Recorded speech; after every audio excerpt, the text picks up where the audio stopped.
We have to stop calling ourselves people of color. They're using that against us.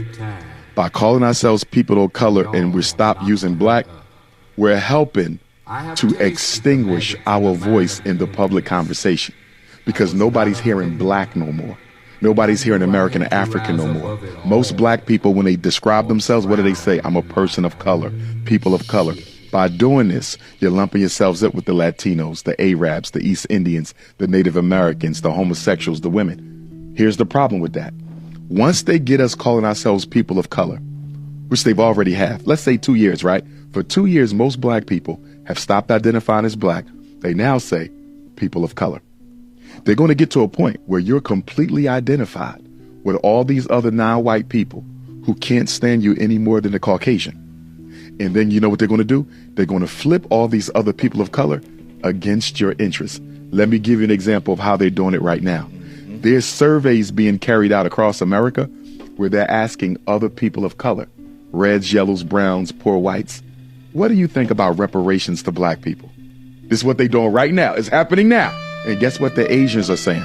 I don't think they need reparations. America isn't racist. What do you think the East Indians are saying? I don't think they need reparations. America isn't racist. What do you think the Native Americans and the European Jews are saying? I don't think they need reparations. America isn't racist. So the same people you identify with as people of color, when questions come up about your issues and your agenda, they can cancel it. Why? Because all the other people of color who you now identify with have taken a vote and said, y'all don't need reparations. Let me give you another example. Let's say you have a child, your son, we got black boys in public schools in Nashville. They're catching all kind of hell, special ed hell, ADHD hell, psychiatric med hell, right?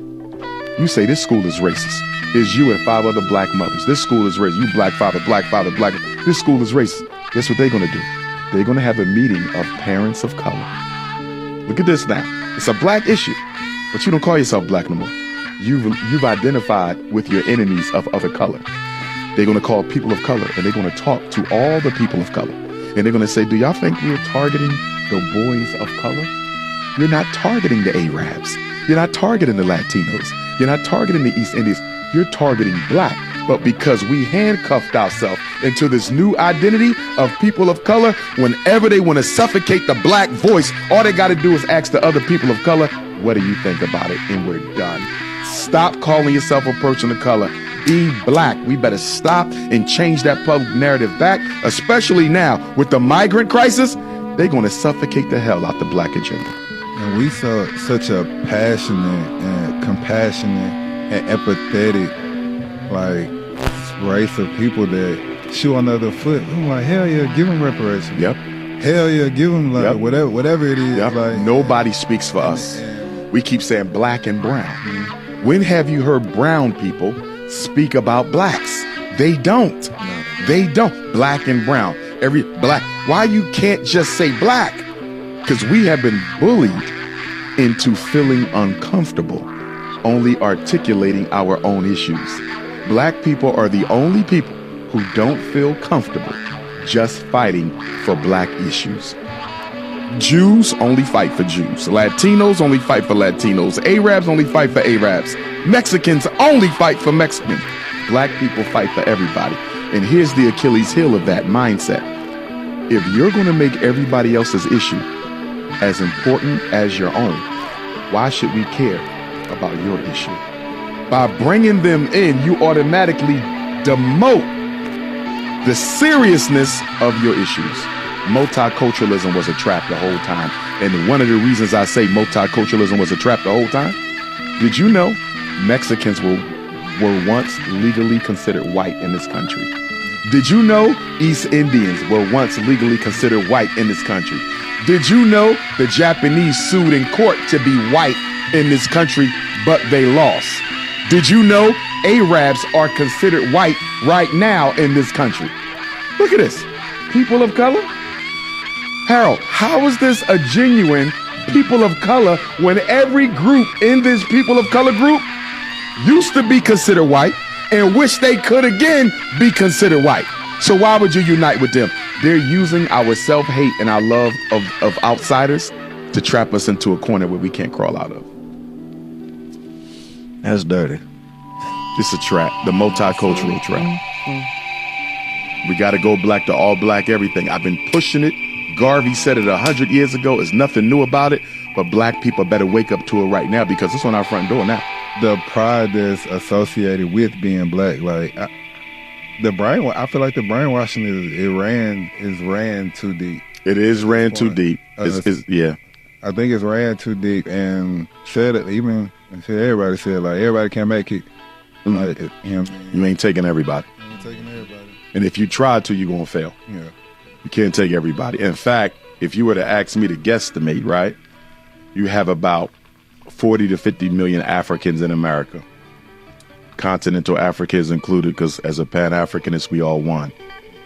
Of that 50 million Africans in America, I'm going to say maybe 5 million. I'm going to give you 10%. 90% of us are completely useless, right? Of that 90%, 60% of them are too religious to objectively evaluate our political, social, economic condition and do something about it. The Christ out Christian, I'm not saying anything wrong with Christian. I'm talking about the person who's so Christian that they've lost all connection to reality. You're so Muslim, you've lost all connection to reality. You're so Hebrew, so Jehovah Witness, so Seventh-day Adventist, you've lost all connection to reality. So 60% are gone because most of those religions, excluding the Hebrews, most of those religions teach colorblindism, right? The Christian church indoctrinates all their followers. God don't see color. The masjid, I was raised Orthodox Muslim. I know God don't see color. You feel me? So 60% of us feel that embracing an African first consciousness is against God, which basically means redeeming black people is against God. You see that? If I can't fight for my people alone, then what you're saying is God isn't interested in African redemption, because the only way African redemption happens is if black people focus on themselves. So you got 60% religious. You got another 20%. They are straight up economic opportunists. Do you feel me? They don't give a shit about black power or white power. Yeah. They want green power. They will hustle any part of the struggle to get. They can't see beyond their bank account. And that's a big percentage of black men, by the way. A lot of black men are going to be useless for the freedom struggle because we are so addicted to money. We can't think beyond money, right? And then your last 10, 20%, they so in love with white folks, they would rather die on the Titanic with their slave master than jump on a canoe with their brothers and sisters. You understand? You got a percentage of us who are die-hard, black-skinned white people. And you got people who've been raised 3-4 generations of coons. See, we fail to realize that. And a lot of them go to your HBCUs and your PW, but the great-grandma was a house Negro. Great-great-grandpa was a house Negro. Father was a house, you understand? So they have been indoctrinated. This is how their family operates. We serve the interests of white people, and that's how we protect our own interests. You're only taking 10%.